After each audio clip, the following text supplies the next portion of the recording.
Hi everyone. Previous video நம்ம என்ன பார்த்தோம்னா we saw the Henry's law, Raoult's law வந்து பார்த்தோம். So Henry's law வந்து என்ன சொல்லிருந்துச்சு, the solubility of a gas is directly proportional to partial pressure of the gas above the liquid at a constant temperature அப்படின்னு சொல்லி பார்த்தோம். Then what we saw is the Raoult's law. Raoult's law வந்து partial pressure is directly proportional to mole fraction of the gas அப்படின்னு சொல்லிட்டு பார்த்தோம். Then Raoult's law follow பண்ணுற solutions எல்லாமே வந்து ஐடியல் சொல்யூஷன்ஸ். தென் ரவுல்ஸ் லாவை ஃபாலோ பண்ணாத சொல்யூஷன்ஸ்லாம் வந்து நான் ஐடியல் சொல்யூஷன். அந்த நான் ஐடியல் சொல்யூஷனில் ரெண்டு கேட்டகரி இருந்துச்சு. லைக் நான் ideal solution which shows the positive deviation and நான் ideal solution which shows the negative deviation. இது எல்லாமே வந்து பார்த்தோம். அதுக்கு எக்ஸாம்பிள்ஸ் எல்லாமே பார்த்தோம். ஸோ இன்றைக்கி நம்ம பார்க்க போகிற டாபிக் வந்து என்னன்னாக்கா Nernst distribution law. So what is Nernst distribution law? So நமக்கு வந்து தெரியும் ரெண்டு இங்கே வேர்ட்ஸ் வந்து தெரிஞ்சுட்டாவே போதும், மிஸ்ஸிபிள் அண்ட் இம்மிஸ்ஸிபிள். ஸோ மிஸ்ஸிபிள்னால் என்னென்னா ஒன்றோட ஒன்று வந்து கரைஞ்சிருது. For example salt and water இருக்குதுன்னு வச்சுக்கோங்க, அது கரைஞ்சிரும். ஓகே. இப்போ இம்மிஸ்ஸிபிள்னால் ஃபார் எக்ஸாம்பிள் கோகனட் ஆயில் அப்புறம் வாட்டர், இது ரெண்டு பார்த்தோன்னா ஒன்றோட ஒன்று கரையாது. Right. Similarly you have so many combination. ஒரு ஆர்கானிக் சால்வெண்ட்டும் ஒரு inorganic solvents like aqueous and organic solvents, அது ஒன்றோட இருக்கிறப்போ வாட் ஹேப்பன்ஸ் இட்லாம். இங்கே பார்த்தீங்கன்னாக்கா இங்கே ஒரு சொல்யூஷன்ஸ் ரெண்டு கொடுத்துருக்காங்க, ரெண்டும் உங்களுக்கு இம்மிசிபிளாக இருக்குது. ஒரு பிங்க் கலர், ஒரு ப்ளூ கலர். ஸோ இது ரெண்டும் ஒன்றோட ஒன்று இம்மிசிபிளாக இருக்கிறப்ப என்ன பண்ணுறோம், ஒரு சொல்யூட்டை வந்து இதில் போட்டுட்டு இதை ஷேக் பண்ணுறோம். என்ன ஆகும், சொல்யூட் ஒன்றுத்துல நல்லா ஜாஸ்தியாக கரைஞ்சி இன்னொன்றுத்துல டிஸ்ட்ரிபியூட் ஆகும். அப்போது ஒரு சொல்யூட் எக்ஸ்ன்னு வச்சுக்கிறோம். அது வந்து சால்வெண்ட் 1 அண்டு சால்வெண்ட் 2 இருக்குது. இந்த ரெண்டு சால்வெண்ட்டுமே என்னது, ஒன்னோட ஒன்று இம்மிசிபிள். இப்போ இந்த சொல்யூட்டை ரெண்டுத்தையும் தூக்கி இந்த சால்வெண்ட்டில் போடுறப்போ தென் ஷேக் பண்ணுறப்போ இந்த சால்வெண்ட் 1ல் எவ்வளோ கரைஞ்சிருக்கு, இந்த சால்வெண்ட் 2ல் எவ்வளோ கரைஞ்சிருக்கு, இந்த ரெண்டுத்தோட ரேஷியோ வந்து எப்பவுமே கான்ஸ்டண்ட்டாக இருக்கும். அதுதான் வந்து இந்த நர்ன்ஸ் டிஸ்ட்ரிபியூஷன் லாவோட statement. So solute distributes between two non-immiscible solvents, then there exists a constant ratio of proportion of the solute between the solvents A and B at constant temperature. So அது வந்து அந்த ratio வந்து எப்போவுமே கான்ஸ்டண்ட்டாக தான் வந்து இருக்கும். அந்த ரேஷியோக்கு பேர் என்ன சொல்லுவோம், டிஸ்ட்ரிபியூஷன் கோஎஃபிஷியன் இல்லை பார்ட்டிஷன் கோஎஃபிஷியன் இல்லை டிஸ்ட்ரிபியூஷன் ரேஷியோன்னு சொல்லுவோம். சிமிலர்லி நர்ன்ஸ் டிஸ்ட்ரிபியூஷன் லாவை என்னன்னு சொல்லுவோம், நர்ன்ஸ் டிஸ்ட்ரிபியூஷன் லா, நர்ன்ஸ் பார்ட்டிஷன் லா, இல்லை வெறும் டிஸ்ட்ரிபியூஷன் லா, இல்லை பார்ட்டிஷன் லா அப்படின்னு சொல்லிட்டு நம்ம சொல்லுவோம். ஓகே. ஸோ இப்போ நம்ம நர்ன்ஸ் டிஸ்ட்ரிபியூஷன் லாவை வந்து we are going to see in detail. Okay. So consider two immiscible solvents A and B in a beaker. ஒரு பீக்கர்ல நம்ம என்ன பண்றோம், we are going to take the solvent. இது வந்து A, இது வந்து சால்வெண்ட் வந்து B. Okay. So solvent A and solvent பின்னு வச்சுக்கிறோம். அதில் வந்து சொல்யூட் எக்ஸ் வந்து சொல்யூட். ஓகே. அதை வந்து இதில் போடுறோம். ஓகே. சொல்யூட் வந்து we can put it in some green color. Okay. So இது ரெண்டுத்துலேயுமே வந்து நீங்கள் ஷேக் பண்ணுறப்போ என்ன ஆகும், இது டிஸ்ட்ரிபியூட்ஸ். அது கொஞ்ச நேரம் வந்து we just allow it for to attain the thermodynamic equilibrium. So they form separately. The solute X is soluble in both the solvent is added and it gets distributed partition. So generally வந்து the molecules of X pass from solvent A to B or B to A. Then they form a dynamic equilibrium. At equilibrium, the rate the molecules of X pass from one solvent is balanced. So அப்போ இந்த solvent ஏல இந்த X எவ்வளோ கரைஞ்சிருக்கு, அது concentration of solute X in A solvent. Similarly concentration of X in solvent B. So இதுக்கு நம்ம அது ரெண்டுத்தையும் கேல்குலேட் பண்ணுறோம், தனித்தனியாக எஸ்டிமேட் பண்ணிவிட்டு அதனோட ரேஷியோ இருக்கிறப்போ it is always constant. Okay. So statement is if a solute X distributes between two immiscible solvents A and B at a constant temperature and X is in the same molecule. X வந்து நம்ம X2ஆவோ இல்லை X minus இந்த மாதிரி அயான்ஸாவோ இல்லை டிசோசியேஷனோ ஆகக்கூடாது. எக்ஸ்னே வந்து அந்த given atomic ஸ்டேட்லேயே இல்லை மாலிகுலர் ஸ்டேட்லேயே வந்து அது இருக்கணும். under the same molecular condition in both the solvents. Okay. So இதுக்கு வந்து நம்ம எய்தர் A1/A2ன்னு சொல்லலாம், எய்தர் ஆக்டிவிட்டி கோஎஃபிஷியன்ட் வச்சு சொல்லலாம், இல்லைன்னா கான்சன்ட்ரேஷன் C1/C2 வச்சும் சொல்லலாம், இல்லை சாலிபிலிட்டி S1/S2 வச்சும் சொல்லலாம். ஓகே, இது எல்லாமே இதனோட ரேஷியோ வந்து எப்பவுமே வந்து constant. Okay, either A1/A2, C1/C2 or S1/S2 வந்து constant. Okay, so at constant temperature, when different quantities of solute are allowed to distribute between two immersible solvents in contact with each other, the equilibrium of the ratio of the concentration of the solutant in two layers is constant. So இதுக்கு வந்து example கொடுத்துருக்காங்க. We take H2 and CCl4. CCl4 வந்து ஒரு மாதிரி உங்களுக்கு ஒரு brown கலராக இருக்கும், H2 வந்து உங்களுக்கு நார்மல் கலர்லெஸ்ஸாக இருக்கும். இங்கே அயோடின் வந்து போட்டு ரெண்டு மணி நேரம் நம்ம ஷேக் பண்ணதுக்கப்புறம் வாட்டரில் வந்து ஒரு லைட்டு இந்த மாதிரி ஒரு டிஞ்ச் கலரில் இருக்கும். CCl4 வந்து பார்த்தீங்கன்னா உங்களுக்கு நல்லா பர்பிள் கலராக நல்லா மாறி இருக்கும். ஓகே, ஸோ அயோடின் CCl4 அதிகமாக இருக்கும். இப்போ இது என்ன பண்ணுறோம், நம்ம we are going to take the ratio between அந்த அயோடின் இன் CCl4 எவ்வளோ and then iodine in water, இந்த ரெண்டோட ரேஷியோ வந்து பார்த்தீங்கன்னாக்கா ரூம் டெம்பரேச்சரில் அப்ராக்சிமேட்லி வந்து 80. இதுதான் இந்த distribution coefficient. Okay, so first 50 ml 50 ml ரேஷியோவில் பண்ணுவோம்.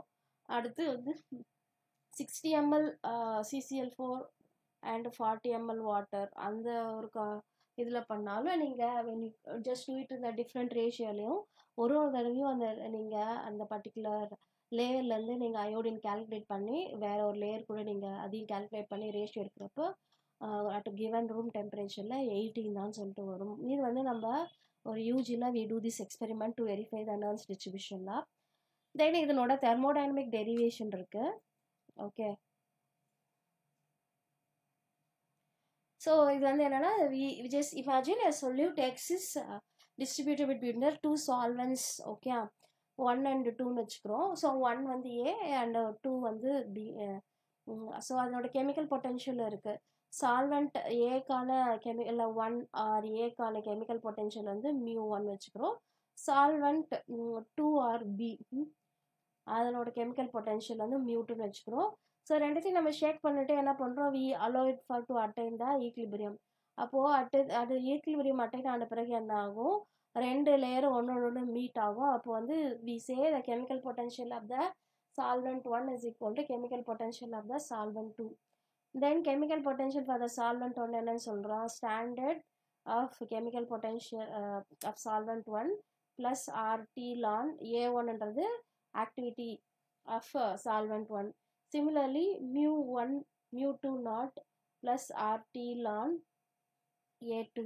ஓகே, இந்த μ1 not இதுன்றது என்னது ஒரு ஸ்டாண்டர்ட் பர்டிகுலர் இதில் இது ஒரு கான்ஸ்டன்ட், இதுவும் ஒரு கான்ஸ்டன்ட். ஓகே, அப்போ என்ன பண்ணுறோம், we just bring this μ1 not minus μ2 not is equal to RT ln A1 minus RT ln A2 அப்படின்னு வச்சுக்கிறோம். இது வந்து μ1 not μ2 வந்து ஒரு கான்ஸ்டன்ட், அப்படி கான்ஸ்டன்ட்னு எழுதுகிறோம். RT ln A1/A2 அப்படின்னு எழுதுகிறோம். ஏன்னா இது வந்து ln RT வந்து காமனாக இருக்குது, இது வெளில எடுத்துடுறோம். இப்போ லாகில் வந்து A minus B log A minus log B வந்து log A/B அந்த ஃபார்முலா எழுதுகிறேன். இந்த RTயுமே ஒரு கான்ஸ்டன்ட், R வந்து கேஸ் கான்ஸ்டன்ட், T வந்து கான்ஸ்டன்ட் டெம்பரேச்சர். அப்போது constant equal to ln A1/A2. இதுக்கு எக்ஸ்பொனென்ஷியல் எடுக்கிறப்போ just A1/A2 and e power கான்ஸ்டன்ட்டுமே வந்து என்னாகும் உங்களுக்கு அகெயின் கான்ஸ்டன்ட். ஓகே, ஸோ இதுதான் வந்து தெர்மோடைனமிக் டெரிவேஷன் ஆஃப் நர்ன்ஸ் டிஸ்ட்ரிபியூஷனில். Just simply we equate μ1 and μ2. μ1 வந்து என்னது μ1 நாட் RT ln A1, அது இங்கே கொடுத்துருக்காங்க, உங்களுக்கு புரியலைன்னா இங்கே பார்த்துக்கோங்க. Similarly μ2 equal to μ2 naught plus RT ln A2. At ஈக்லிபிரியத்தில் இதை ரெண்டுத்தையும் ஈக்குவேட் பண்ணுறாங்க. தென் they are taking the difference. அதுக்கப்புறம் A1/A2 வந்து constant at constant temperature. Suppose activity வந்து நம்ம directly proportional to what you call mole fraction. Okay, அது கூட நம்ம மோல் ஃப்ராக்ஷன் கூட நம்ம வந்து எழுதலாம். ஸோ அப்போ வந்து கான்ஸ்டன்ட் போடுறப்போ A1 K1 X1 அந்த மாதிரி போடுறப்போ you get this law. Okay, so K1/K2 ஒரு கான்ஸ்டன்ட் எடுத்துட்டாக்கா X1/X2 மோல் ஃப்ராக்ஷனோட ரேஷியோமே வந்து உங்களுக்கு இல்லை மோல் ஃப்ராக்ஷனுக்கு பதிலாக நீங்கள் activity directly proportion to concentration எழுதிக்கலாம். So this law has various form. Either you can equate to x1/x2 or k1/a c1/c2ன்னு எழுதலாம், இல்லைனா வந்து s1/s2ன்னு எழுதலாம், இல்லைனா a1/a2, ஓகே, இல்லைனா மோல் ஃப்ராக்ஷன் x1/x2. இது எல்லாமே வந்து வேரியஸ் கான்சன்ட்ரேஷன் டேர்ம்ஸ் தான், ரைட்? ஸோ லிமிட்டேஷன் வந்து பார்த்தீங்கன்னாக்கா this law is very applicable for the dilute solutions. Okay, இப்போது சால்வெண்ட் சொல்யூட்டில் சால்வெண்ட் எக்ஸஸாக இருக்கணும், சொல்யூட் ரொம்ப கம்மியாக இருக்கணும், தென் கான்ஸ்டன்ட் டெம்பரேச்சர் இருக்கணும். அண்ட் சொல்யூட் மாலிகுல் வந்து பார்த்தீங்கன்னாக்கா ஃபார் எக்ஸாம்பிள் அயோடின் இருக்குது. அயோடின் CCl4ல் போடுறப்போ அயோடினாக இருக்கணும், வாட்டரில் போடுறப்பையும் அயோடினாக இருக்கணும். ஃபார் எக்ஸாம்பிள் அயோடினை வந்து நீங்கள் KIயில் போடுறப்போ KIயும் ஒரு சால்வெண்ட் தான், பட் என்ன பண்ணும், KI3ன்னு ஒரு காம்ப்ளெக்ஸ் ஃபார்ம் பண்ணும். இப்போ நீ ஆர் சூஸிங் த சால்வெண்ட், இப்போ அயோடின் வந்து இங்கே எல்லாமே I2ல இருக்குது, பட் இந்த இடத்துல போகிறப்போ இட் ஃபார்ம்ட் அ காம்ப்ளெக்ஸ். இப்போது சிமிலர் மாலிகுலர் ஸ்பீஷிஸில் அது எக்ஸிஸ்ட் ஆகணும். அந்த மாதிரி இல்லைனாக்கா என்ன ஆகும், இந்த லாக்கு வேறு மாதிரி மாடிஃபைடு ஈக்குவேஷன் நம்ம பார்க்கணும். தென் ஈக்லிபிரியம் கான்சன்ட்ரேஷன் பார்க்கணும், இட் ஷுட் அட்டைன். தென் இந்த ரெண்டு சால்வன்ஸும் எப்படி இருக்கணும், இம்மிசிபிளாக இருக்கணும், ஓகே, நான் மிசிபிலிட்டி. தென் வி ஹாவ் நர்ன்ஸ் டிஸ்ட்ரிபியூஷனால ஒரு 3 கேசஸ் இருக்குது. அது என்னென்னா வந்து சப்போஸ் இந்த சொல்யூட் வந்து பார்த்தீங்கன்னாக்கா ஒன் ஆஃப் த சால்வெண்ட் கூட அசோசியேட் ஆகலாம், இல்லை சால்வெண்ட்டில் வந்து டிசோசியேட் ஆகலாம், ஓகே, இது நாட் கெமிக்கல் ரியாக்ஷன், ஓகே. அதுக்கப்புறம் இன்னொன்று வந்து கெமிக்கலாக போயிட்டு enter into the solvent, கெமிக்கலாக ரியாக்ஷன், இங்கே அதை பார்த்தீங்கன்னா I2 கேட்டுது கெமிக்கலாக ரியாக்ஷன். தென் தேர்ட் கேஸ் வந்து கெமிக்கலி வந்து entering into the solvent, okay. இந்த 3 கேசஸ் இருக்குது. ஸோ அசோசியேஷனுக்கு வந்து பார்த்தீங்கன்னாக்கா யூ கன்சிடர் இது வந்து சால்வெண்ட் டு 1, சால்வெண்ட் டு 1ல் கான்சன்ட்ரேஷன் ஆஃப் த எக்ஸ் வந்து C1 வச்சுக்கிறோம். தென் சால்வெண்ட் 2ல் என்ன ஆகுது, இது அசோசியேட் ஆகுது, எக்ஸ் மாலிகல் சேர்ந்து XN சொல்லிட்டு மாறுதா, அது டைமராக இருக்கலாம், ட்ரைமராக இருக்கலாம். இப்போ டோட்டல் கான்சன்ட்ரேஷன் வந்து C2. இந்த சால்வெண்ட் 2ல் வந்து பார்த்தீங்கன்னாக்கா இது அசோசியேட் ஆகுது, ஓகே. சால்வெண்ட் 1ல் எக்ஸ் வந்து எக்ஸாகவே இருக்குது, சால்வெண்ட் 2ல் எக்ஸ் எல்லாம் சேர்ந்து XN மாறுது, அசோசியேஷன் ஆகுது. அப்போது சால்வெண்ட் 1ல் வந்து அதனோட கான்சன்ட்ரேஷன் வந்து என்னது, எக்ஸோட கான்சன்ட்ரேஷன் வந்து C1 தான் இருக்குது. இங்கே வந்து நம்ம C2 வந்து கண்டுபிடிக்கிறோம். ஸோ இப்போ இங்கே XN வந்து என்னவாகுது, XN வந்து NX எல்லாம் சேர்ந்து இதை எக்ஸிஸ்ட் ஈக்லிபிரியம், ஓகே. அப்போ K ஈக்லிபிரியம் வந்து நம்ம எழுதுகிறப்ப NX தான் சேர்ந்து XN மாறுதுன்னு வச்சுக்கோங்களேன். இப்போது K ஈக்லிபிரியம் எப்படி எழுதுவீங்க, ப்ராடக்ட் பை ரியாக்டன்ட்டை நம்ம எழுதுவோமா, XN அப்படின்னு சொல்லிட்டு எழுதுவோம்.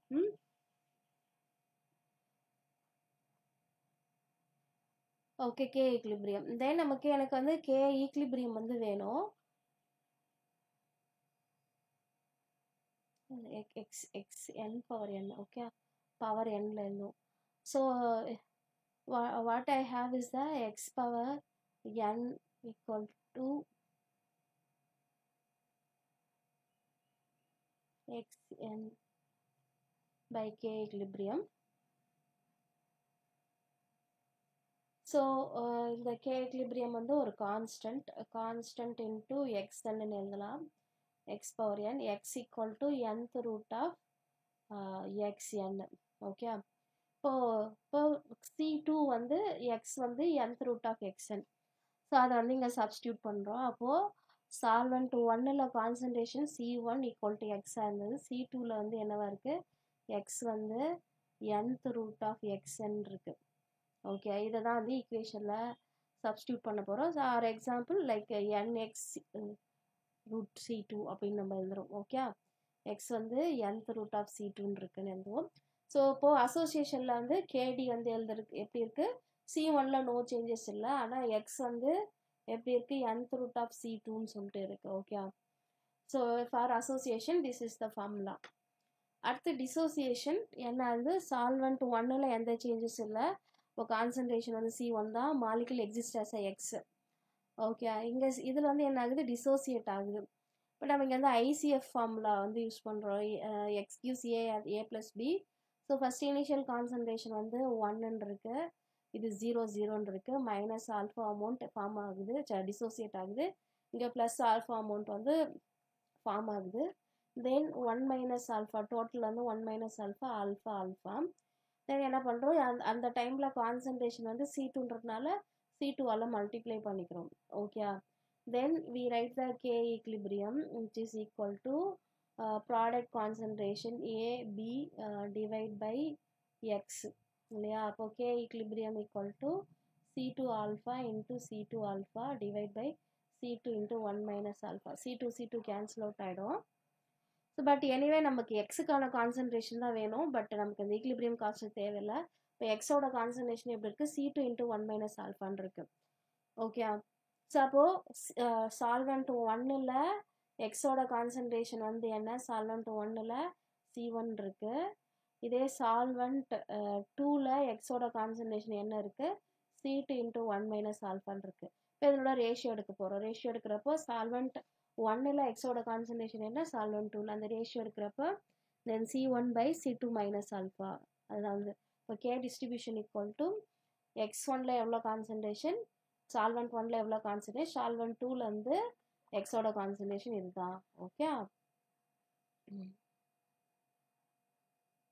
அடுத்து வந்து மூணாவது கேஸ் வந்து த molecule is chemically combined. Okay, என்ன ஆகுது, சால்வெண்ட் கூட இது கம்பைன் ஆகி ஒரு காம்பவுண்ட் வந்து ஃபார்ம் ஆகுது. ஓகே, ஸோ எக்ஸ் ப்ளஸ் என்எஸ்ன்றது சால்வெண்ட் கிவ்ஸ் எக்ஸ் என்எஸ் அப்படின்னு சொல்லிட்டு கொடுக்குது. இங்கே டோட்டல் கான்சன்ட்ரேஷன் வந்து C2. இங்கே சால்வெண்ட் 1ல் எக்ஸ் வந்து C1 இருக்குது, இங்கே எக்ஸ் வந்து இங்கே என்னது எங்களுக்கு C2, total concentration C2, but C2 தான் நம்ம இங்கே கண்டுபிடிக்க போகிறோம். Okay, so again like uncombined and காம்ப்ளெக்ஸோடது, ஸோ அது எல்லாமே நம்ம பார்க்க போகிறோம். ப்ளஸ் எக்ஸோடது என்ன அப்படின்னு சொல்லிட்டு பார்ப்போம். ஸோ ஃபஸ்ட்டு வந்து இந்த காம்ப்ளெக்ஸ்க்கு வந்து பார்ப்போம். Okay, K equilibrium equal to XNS divide by X into NS. So solvent வந்து எக்ஸஸாக இருக்கிறதுனால சால்வெண்ட்டோடது நம்ம வந்து விட்டுருவோம். இப்போ K equilibrium equal to XNS into X அப்படின்னு சொல்லிட்டு வச்சுப்போம். ஓகே, ஸோ லைக் இப்போ இதுக்கு ICF போடுவோம். X plus NS gives XNS. Okay, so இனிஷியலாக வந்து உங்களுக்கு 1 1 0, உங்களுக்கு இதில் வந்து minus alpha 1 minus alpha plus alpha. Then இது என்ன ஆகும், C2 கூட மல்டிப்ளை பண்ணுவோம். C2 into 1 minus alpha, C2 into 1 minus alpha into C2 into alpha. இது எல்லாத்தையும் கொண்டு போய் இங்கே சப்ஸ்டியூட் பண்ணுறப்போ ஏற்கனவே NS வந்து நம்ம இக்னோர் பண்ணியாச்சு. அப்போது K ஈக்லிபிரியம் வந்து என்ன இருக்கும், XNSக்கான வேல்யூ வந்து என்னது, C2 ஆல்ஃபா. இப்போ C2 ஆல்ஃபா டிவைட் பை எக்ஸுக்கான வேல்யூ வந்து C2 into 1 minus alpha, C2 into 1 minus alpha இப்படி இருக்கும். தென் இன்ட்டு சால்வெண்ட் வந்து நம்ம எக்ஸசைன், இது வந்து ஒரு கான்ஸ்டன்ட். ஓகே, ஸோ இது வந்து எக்ஸோட கான்சன்ட்ரேஷன் என்னன்னு பார்த்தோம், C2 into 1 minus alpha. So similarly again what is K distribution, solvent 1ல் எக்ஸோட கான்சன்ட்ரேஷன் வந்து C1, சால்வெண்ட் 2ல் எக்ஸோட concentration again C2 into 1 minus alpha. Okay, so when the alpha value is very very small என்ன ஆகும், we can ignore. Okay, இதை ignore பண்ணுறோம். அப்போ KD equal to C1 by C2 like old Nernst distribution law மாதிரியே வந்து வந்துடும். Okay, so next வந்து நம்ம என்ன பார்க்க போகிறோம்னா, we are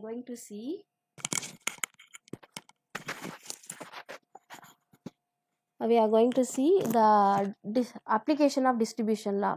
அதை பார்ப்போம். So it is used in the solvent extraction. Solvent எக்ஸ்ட்ராக்ஷன்னா வந்து என்னென்னா, ஸோ அந்த ப்ராசஸில் வந்து separation of organic substances from aqueous solutions.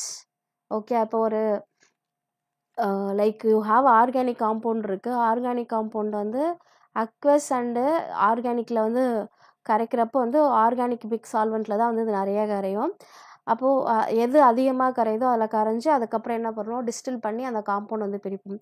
So the ethereal layer is separated, ether is distil to purification of the organic சப்ஸ்டன்ஸ்க்கு இதை நம்ம use பண்ணுவோம். அடுத்து பார்ட்டிஷன் குரோமோட்டோகிராஃபியுமே it's based on the Nernst distribution law. Okay, so a paste of mixture is applied at the top of the column. So like like paper chromatography, thin layer chromatography இது எல்லாமே வந்து it's based on அந்த மீடியத்தில் அந்த solute வந்து எவ்வளோ இதுவாக வந்து உங்களுக்கு சாலிபிள் ஆகி எவ்வளோ ஃபாஸ்ட்டாக வந்து ரன் ஆகுது. ஓகே, அடுத்து வந்து steam distillation.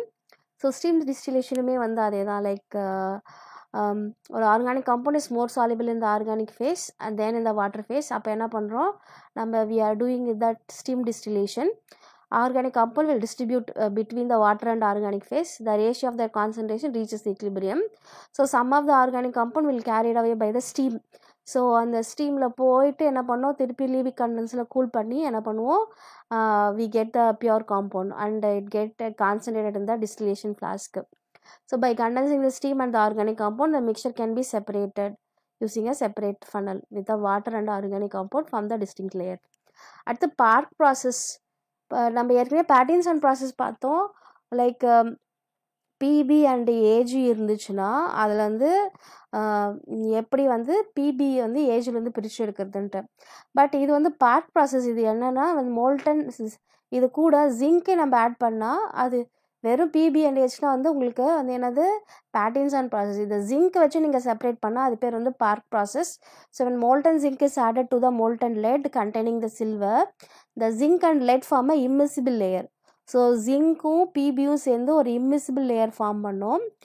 silver is distributed between them. Okay, then the distribution ratio is about 300 in the favor of zinc. At 800 degrees Celsius, the silver passes into the zinc layer.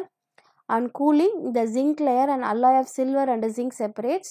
அதுக்கப்புறம் AG and zinc alloy is distilled and zinc passes over to the leaving silver behind. So the lead layer contains only unextracted silver. This treated with the fresh quantities of molten zinc to recover the most of the. அப்போ உங்களுக்கு லெட்லேருந்து silver பிரிச்சு எடுக்க when you are adding the zinc, molten zinc and ratio வந்து 300 ரேஷியோவில் இந்த at 800 degree செல்சியஸில் வந்து you can சில்வரும் வந்து ஜிங்க்கும் வந்து தனியாக செப்பரேட் ஆகுது. இப்போ சில்வரை லெட்லேருந்து பிரித்து எடுக்கிறதுக்கு we are using the park process.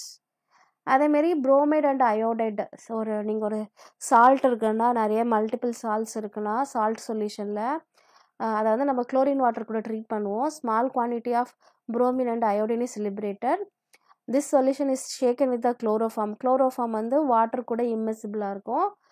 அதுக்கப்புறம் வந்து இதில் வந்து பார்த்தீங்கன்னா chloroform forms the lower layer. Like நம்ம ஏற்கனவே வாட்டர் அண்ட் அயோடின் லேயர் மாதிரி தான்.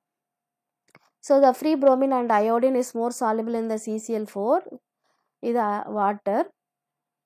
இப்போது then lower layer containing more red which means violet for the iodine.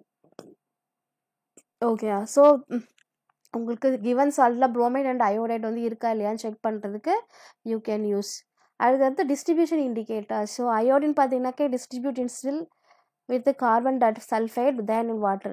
Instead of carbon tetrachloride, CS2 in water, CS2 and waterல when you just add iodine என்ன ஆகும், உங்களுக்கு iodine வந்து CS2ல தான் நிறைய சாலிபிளாக இருக்கும். Okay, so extremely dilute solution of iodine in water can be successfully titrated. So like distribution வந்து ஆயிடுச்சா இல்லையா, லைக் நிறைய அயோடின் வந்து இது எதில் அக்யூமுலேட்டாக இருக்குது அதை கண்டுபிடிக்கிறதுக்கும் வி யூஸ் திஸ்லாம். அடுத்து study of complex ions. So ஏற்கனவே நம்ம சொன்ன மாதிரி தான். ஸோ இந்த டிஸ்ட்ரிபியூஷன்லாம் சக்ஸஸ்ஃபுல்லி அப்படி determining the formula of complex ions formed between bromine and bromide ion. BR வந்து நம்ம பிஆர்2 பிஆர் மைனஸாக மாறுது. ஸோ அயோடின் வந்து 2I மைனஸாக மாறுது. இது ரெண்டுத்துக்கும் வந்து இருக்கிற டிஸ்ட்ரிபியூஷன் கண்டுபிடிக்கிறதுக்கும் வி யூஸ் த டிஸ்ட்ரிபியூஷன்லாம். Okay, so hope you understood this part. இதோட நம்ம ஃபேஸ் ஈக்லிபிரியா வந்து முடிச்சாச்சு. ஸோ ஃபேஸ் ஈக்லிபிரியாவில் நம்ம என்னென்ன பார்த்தோன்னா விசா ஃபேஸ் ரூல் பார்த்தோம், அதனோட டெரிவேஷன் பார்த்தோம்.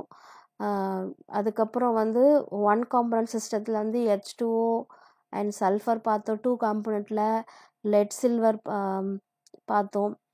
ஓகே, அதுக்கப்புறம் வந்து யூடெக்டிக் இதுதான் யூடெக்டிக்ஸ் 2 காம்பனண்ட்டில்.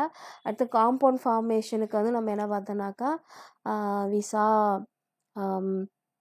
NaCl அண்ட் வாட்டர் வந்து இன்காங்க்ரூவன்ட் பார்த்தோம். காங்க்ரூவன்ட்டுக்கு வந்து ஜிங்க் அண்ட் மெக்னீஷியம் பார்த்தோம். ஓகே. அது இல்லாமல் இந்த ஹென்ரிஸ்லாம் ரவுல்ஸ்லாம் பார்த்தோம். So we are completing this phase equilibria today. So next வீடியோவில் we are going to start maybe chemical kinetics அந்த பார்ட் பார்ப்போம். see you in the next video. So thank you very much. இதில் ஏதாச்சும் டவுட்ஸ் இருந்தால் நீங்கள் கமெண்ட்டில் போஸ்ட் பண்ணுங்கள். So thank you.